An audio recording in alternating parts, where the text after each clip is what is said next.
Good morning. Bonjour. Last week, I wrote to the Minister of Health asking for an investigation into a clinic in my riding of Ottawa South that was charging a $400 subscription fee or membership fee to be on the list for the privilege of being charged per visit for primary care. It's deeply concerning. The bottom line is that the state of primary care in this province is such that people are desperate to get access. There are too many Ontarians that don't have a family doctor, over 2 million. So at this point right now, families are really vulnerable. And we believe that charging a subscription fee or a membership fee for access to primary care, especially access to primary care that you have to pay for, is wrong. We believe that primary care services, whether they're delivered by a physician or a nurse practitioner, should be publicly funded. People should only have to take out their OHIP card and not their credit card if their child has a cold, right? Or an earache. It's just not right. La semaine dernière, j'ai écrit au ministre de la Santé pour lui demander d'enquêter sur une clinique de ma circonscription qui demandait un abonnement de $400 pour figurer sur une liste afin d'avoir le privilège d'être facturé à la visite pour accès aux soins primaires. Trop d'Ontariens n'ont pas de médecins de famille. C'est 2 millions d'Ontariennes et Ontariens. Les familles sont vulnérables. Nous croyons que payer un abonnement pour l'accès aux soins primaires est une erreur. Nous croyons que le service de soins primaires, qu'il soit fourni par un médecin ou d'une infirmière praticienne, devrait toujours être financé par l'État, les finances publiques. And I'd like to ask my colleague, Adil Shamji, to say a few more words. Thank you, John, and thank you, everyone. Good morning, bonjour, tout le monde. Allow me to set the scene for you. The weather's turning cooler. Respiratory season is about to begin, and COVID cases are already on the rise. Across our province, well over 2 million people don't have access to a family doctor. We have emergency departments closing in every corner of Ontario, in rural settings, but also in urban settings, as we saw last week in Brampton. And there's no plan to retain doctors. There's no plan to retain nurses. And instead, there's only the persistent pursuit to appeal Bill 124. We also learned this morning from the Financial Accountability Office that in the last quarter there has been underspending across all government sectors by $2.5 billion, of which nearly half of that has been in healthcare, nearly $1.2 billion of underspending in healthcare. We have a public healthcare system that is starved of resources, and so it comes as no surprise that within that setting, for-profit interests are taking hold. We're seeing for-profit nursing agencies, for-profit long-term care homes that are proliferating and getting increased protections despite poorer performance. And we're now about to see poorly regulated for-profit surgical centers. And as though all of those things are not bad enough, we now have something new. A clinic in Ottawa offering for-profit, fee-for-service, nurse practitioner-led primary care services, which is charging an exploitative $400 annual subscription fee, taking advantage of people's desperation because they cannot get access to primary care. Allow me to share with you a few reasons why this practice is just so offensive.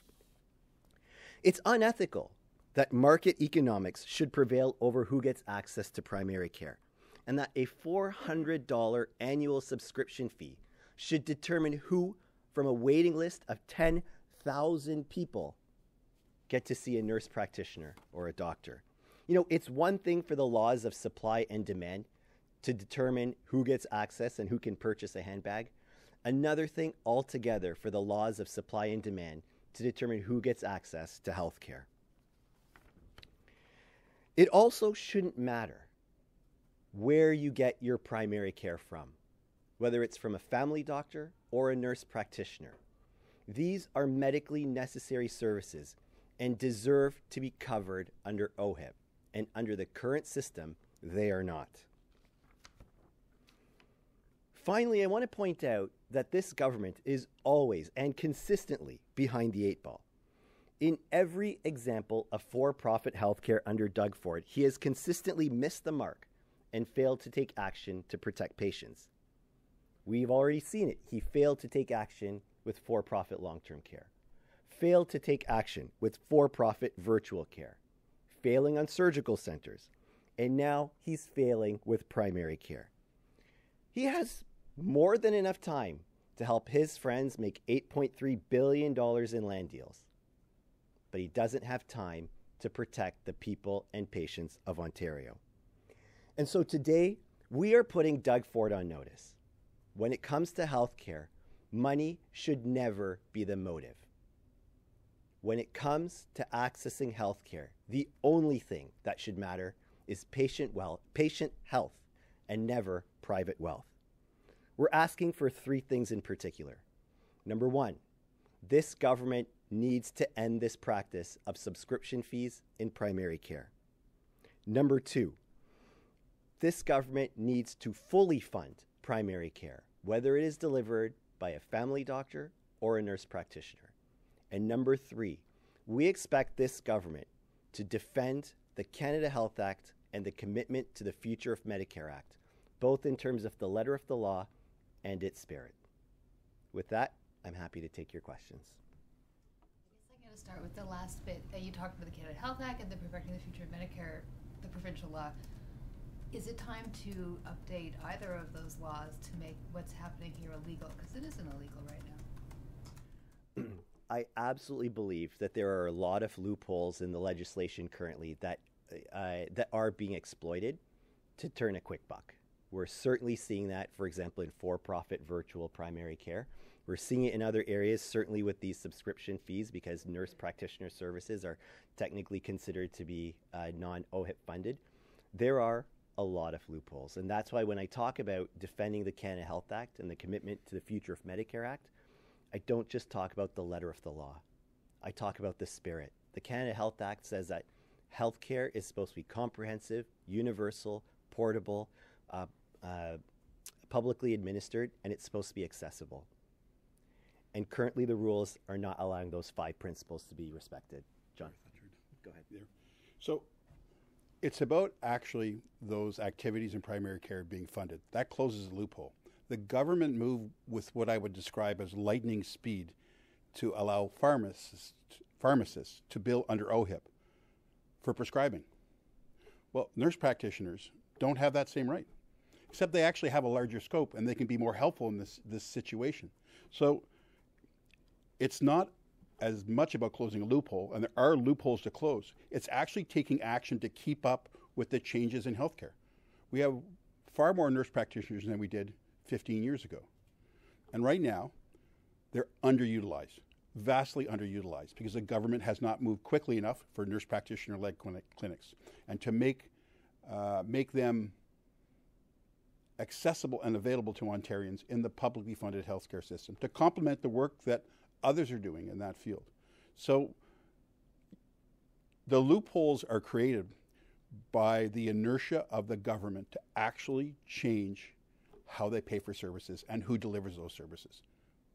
If I'm following you right, if the government would make those primary care by nurse practitioners OHIP funded, clinics couldn't charge for it under the current law, but they could still charge the sort of like $400 facility fee or whatever. Well, that practice should be banned. I mean, you shouldn't have to pay for the right to access primary care. And in the case of this clinic, you're paying a subscription fee for the right to be charged per visit for primary care, that if you went 2 kilometers down the street to the Southeast Ottawa Community Health Centre, you would receive services from a nurse practitioner at no charge.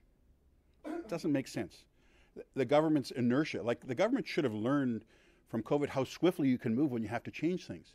But there's this inertia around primary care and the scope and the funding of nurse practitioners to be able to complement the work that's being done out there already. So we need all hands on deck. We can't sort of park a group of people, and then have people take, as Adil said, take advantage of the desperation to get access to healthcare, and say, yeah, if you want to come over here, here's $400, you have to pay us.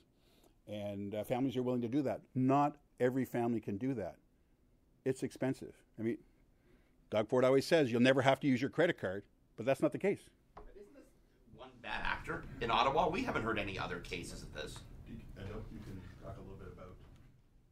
Oh, so we know that this is the tip of the iceberg. I mean, just last fall, we saw that there was a pediatric clinic that was operating in the same way, also in Ottawa. I think it was called Kids Care or Kicks Care, something like that.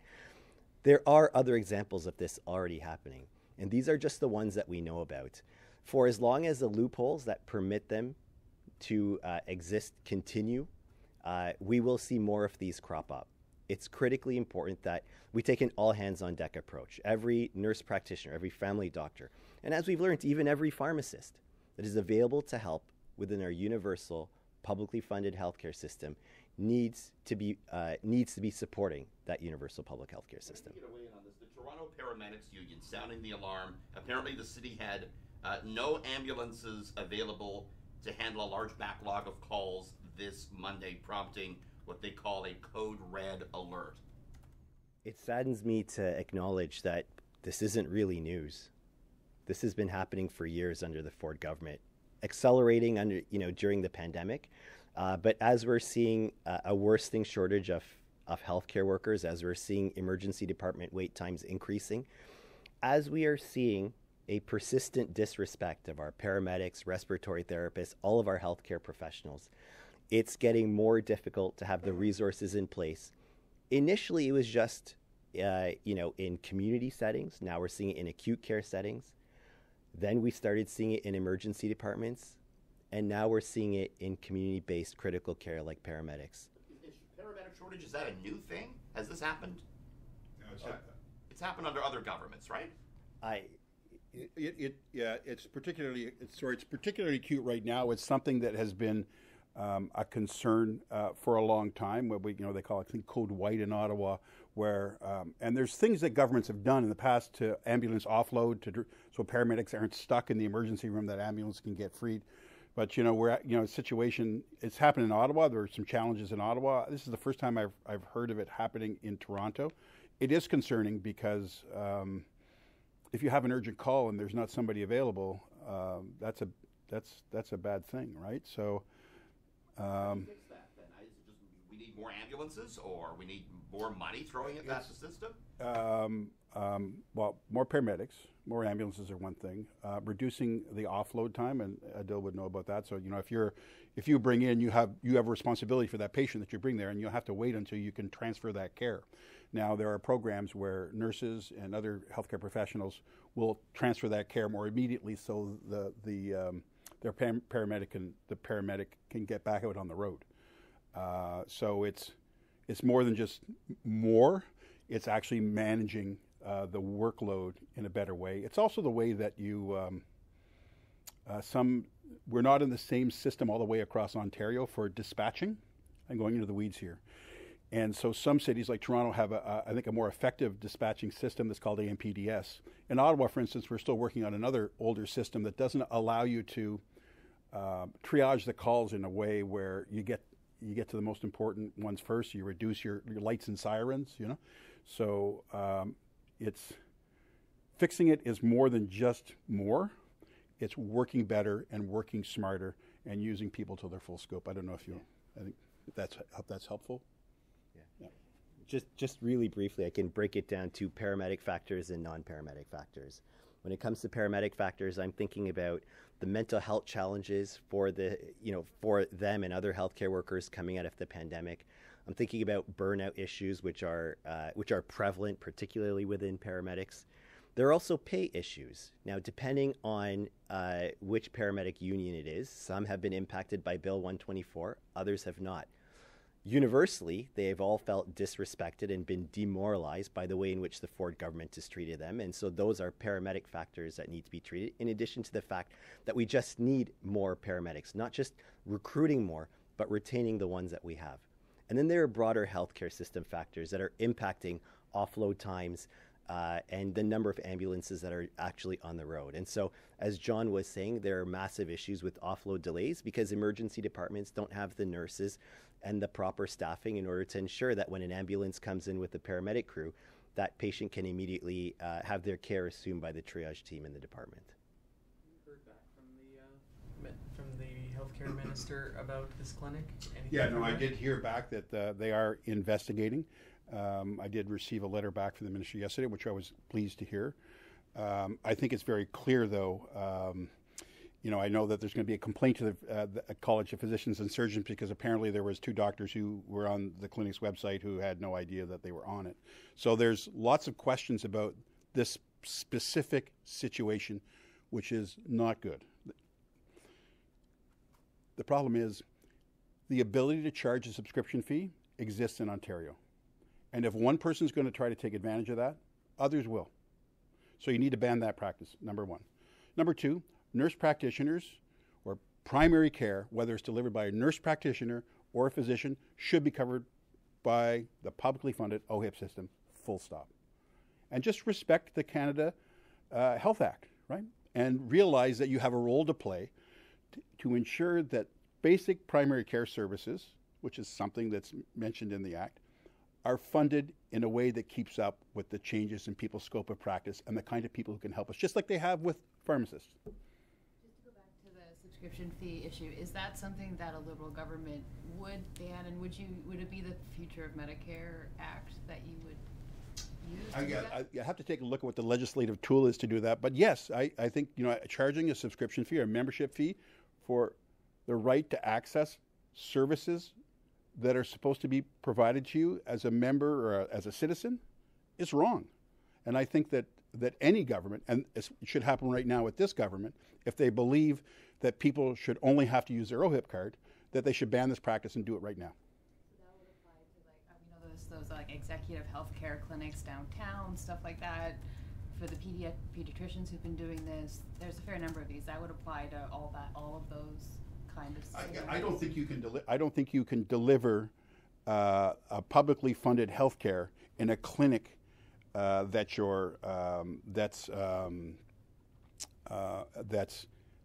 charging for private care. I just don't think you can do that for the same services. That's what's happening in this situation in Ottawa. They have doctors on the roster who bill through OHIP. They have nurse practitioners who you pay for, and plus you have to have a subscription fee to have access to those nurse practitioners. And I hope not for the doctors, but we don't know. That's why we need an investigation. But the government can move right now to end the practice of subscription fees. The NDP has a government memo that indicates that the government was consulting on various boundary expansions with private interests, which aren't explicitly named. What do you think of that? Well, we have the case in Ottawa where you have this 37 hectares in Orleans that was included in the urban boundary that is totally inappropriate. It's zoned agricultural, wasn't even reviewed by the city, wasn't included in their plan. It's a geological formation. The urban boundaries were delayed by 2 years. A group of 5 people with a history of donating to the Conservative Party after they purchased the land.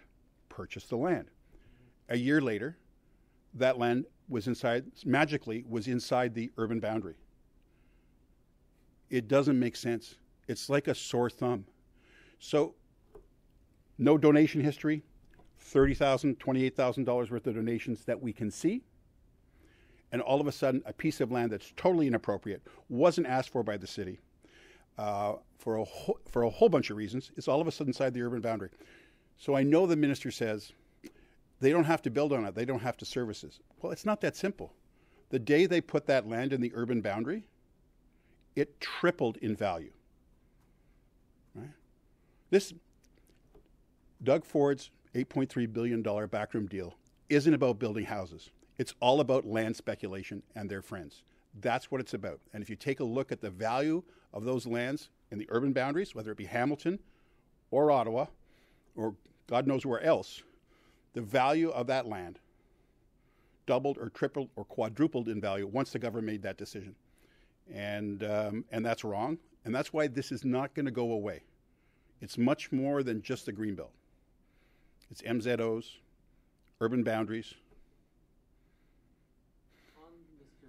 Blaze's thing you were talking about yesterday, he said, I wasn't here for the press conference, unfortunately, but it was said that he believes that the company that owns the land is connected to Verdi, yeah. Verdi. Yeah, subsidiary of Verdi. That's not proven, I'm guessing. You believe that's the Same case? director, Like, same director, the same Okay, principles, so- right? Yeah. all right, so that's And why they're you think mentioned. that. Yeah, sorry. Go ahead. Okay. Pardon me, I interrupted you. I'm just, and then we have this document from the NDP that's seen that says it has private interests that aren't named, and the NDP leader was saying she has an idea of who they are, but they can't be proven. It all seems very speculative at this point. There's all this boundary, these concerns about the boundary. Are we going to get anything more solid than just suspicions, or? Well, let's see what's on Mr. Amato's jump drive. Verdi Alliances had land on that jump drive. We don't know what's on that jump drive. We just know that it existed, right? And that the Integrity Commissioner, reported it, and that in an offhand comment, Mr. Amato said that Verdi was had plots of land or plans on that USB key. So there's a lot of smoke out there. If you take a look at the Integrity Commissioner's report and you read through the whole thing, there's things like this that pop out. So that's why we have to get to the bottom of it. Like, no, we don't have all the answers right now, and we're connecting the dots. But why in Hamilton did we have a case when they blew out the urban boundary, city didn't want it, and then the day before, a farmer gets 3 offers for his land? How is that possible? It means that people knew ahead of time. The question is, were they told ahead of time? Did they negotiate it ahead of time? And so it's not going to go away, because we actually have to get to the bottom of it, because it's not just about the land. It's not just about speculation. It's not just about the Greenbelt. It's the way the Premier believes his government can do business in Ontario. And it's wrong. We all know it's wrong. I've had very few experiences in politics where people stop me who I don't know really well or don't know at all and ask me about this and talk to me about the Premier and talk to me about the way this government does business. It's not an exaggeration. Once, twice, 3 times a day, people still talk to me about this. And if you look at the polling, it bears it out. And so it's not going to go away. Ontarians expect something better from their government. They expect their government to focus on things like making sure they have access to primary care, that their schools are good, that the environment's clean, that the economy is taken care of, that there are jobs for folks. And this government has been primarily focused on this issue of their friends doing better. Should the mayors of these affected cities be coming down here and raising hell about it? Like, where is Mayor Sutcliffe coming in? Well, I think that the inclusion, he did sign that letter that was signed and unanimously voted to council, asking the minister to investigate the expansion of the urban boundary in the case of these Waters Road lands, the 37 hectares that are totally inappropriate. He did that. I think mayors should raise the concern. I think that people... The issue here is that people were given an unfair advantage over others to make a profit, to do well. And that should be a concern whether you're the mayor of Hamilton, the mayor of Ottawa, or the mayor of Kitchener-Waterloo. Great. Thank you. No.